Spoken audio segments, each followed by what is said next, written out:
today.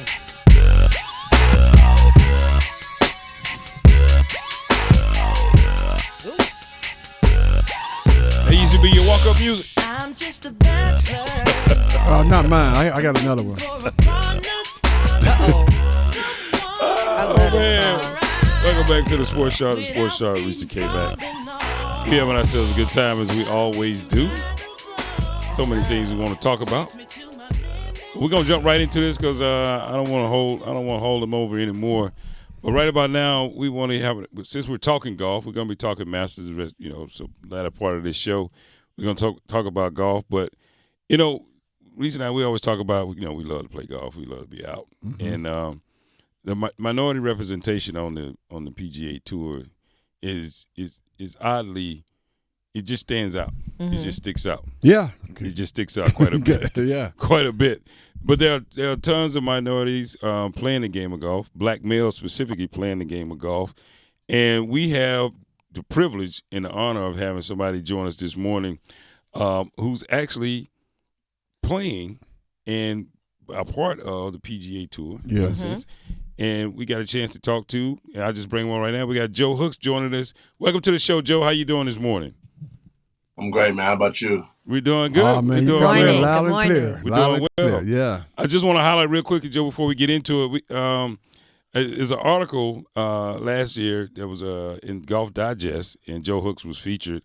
And you talk about how you had this golf tournament circled on your calendar, and yet the fact that you are a minority on the PGA on the golf tours, and you want to make sure that youth, our youth, have an opportunity to play golf, and you became a youth ambassador, a youth on-course ambassador. You played in a mini tour.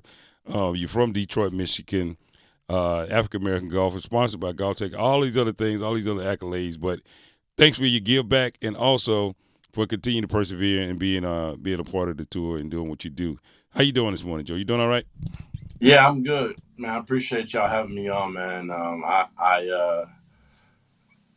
Everything I've done to this point is all about just understanding that the game still lacks aspirational figures, and as someone that was blessed to have access to, just get better simply, right, in a very reasonable manner, because of the sacrifices that my parents made growing up. I was blessed to kind of just be in a situation where I could take, everything on my, I could take have an understanding for how important it is that I continue to, grow my craft and in doing that, give back. So it's just, it's all a blessing to still be, to continue to be elevating within the space. Wow. We're talking to Joe Hooks, professional golfer, and Joe, I don't recall Detroit being a hub of golf, the golf, capital of the world. Tell me how did you get started in Detroit, and what was the process of you getting involved with golf? Well, it was simple, man. My dad was a business owner for 30 years, and he owned a couple supermarkets up in Detroit, and he was the only black-owned independent retailer in pretty much the entire Midwest. So basically, when I was born, man, my dad had just started playing probably about 7 or 8 years prior, and actually had joined one of his business buddies. He should probably join a golf club, particularly Detroit Golf Club, which at that point even it still had the largest number of black members in the country. And this was the year before I was born. And then so he joined there in 92, and then 93 I was born, and then a couple years after that, I started to gravitate towards it just because that's what my dad did a lot of, and he would go on trips, and he would come back talking about the trips, and he kind of strategically made it to the point where I wanted to go on these trips with him. So, as a very, very young, as a youngin. Let's put it that way. Yeah, So, okay. As a youngin, Yeah. well, as a youngin, you did some really great things. We're talking to professional golfer Joe Hooks. At 7 years old, you won the U.S. Kids State Championship, and the list goes on. Junior Player of the Year. So, like, what at that age, or what was your like defining moment? Like, I'm staying on this path. I think when I decided to stay on the path when I got to high school, like, yeah, I had a lot of accomplishments, when I was younger, prior to high school, but um, I went to a Jesuit high school, University of Detroit Jesuit High School and Academy, and within that experience, we had a required class to graduate that was called Morality, and we had like a week segment on vocation, and it was the first thing I heard of the word, and it basically taught me that everybody has a calling or something that they're going to be able to give back, or that they should be able to give back to the world, Wow. whether it's their profession or just like a passion and a hobby. And at that point, that's when I decided that, wow, like with the access I've had growing up, um, it's probably meant for me to continue to push this to the limit and push this as far as I can. That's Wow. right. That's good. That's Stuff. very good. Wow, we talk once again. I'm feeling a little underaccomplished. Y'all silly. We're talking with Joe Hooks, who's currently playing on the mini tours of the PGA Tour. In the last article, Joe says you were 29, but I just think to myself, man,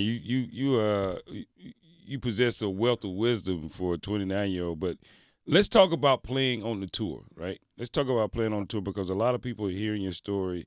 They're hearing how you had an opportunity to be, introduced to it by your father. But let's talk about youth and people, individuals that don't have that opportunity, that are trying to play on the tour. Talk to them about that grind and what it takes to actually get to play on the PGA Tour. Man, first of all, you got to want it. And that sounds so simple, but it can't be something that somebody else wants for you. It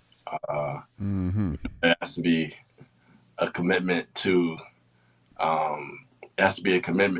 things not being pretty. It's not glamorous.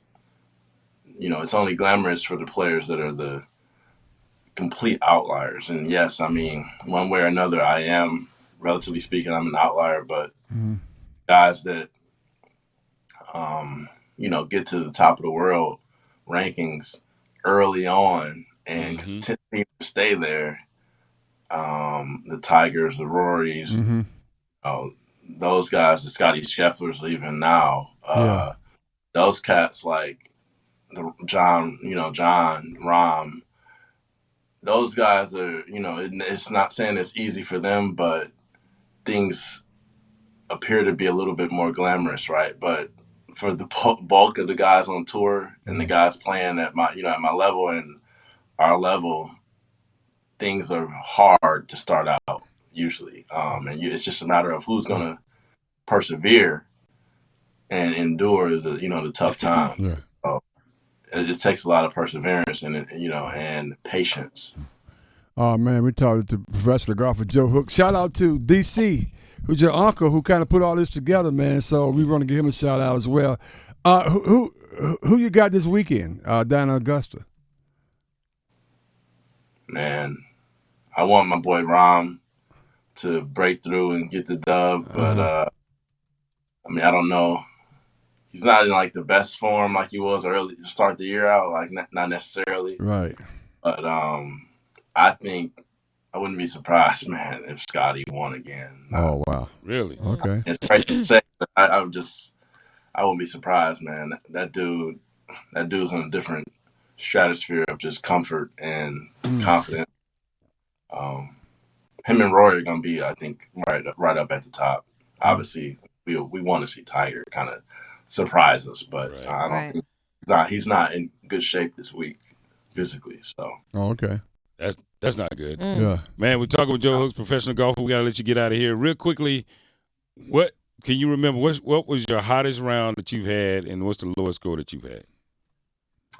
Well, last year I did the 100-hole hike and like it sounds, we had to play 100 holes within a day. Started at 5:30 a.m. over in 100 holes.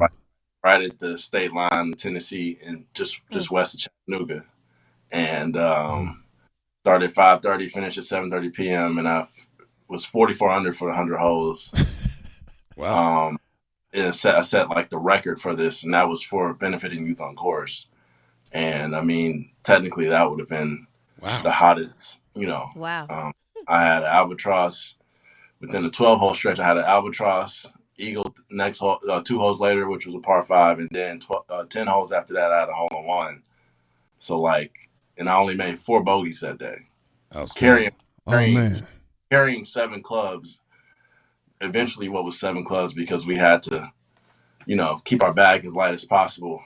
Outstanding. Sounds ridiculous. Yeah. We had a Sherpa, someone to carry drinks and food, but it was a very special day. And all right, yeah, outstanding, Joe. As always, man. Thank you for coming. Thank you so much. We can't wait to see you.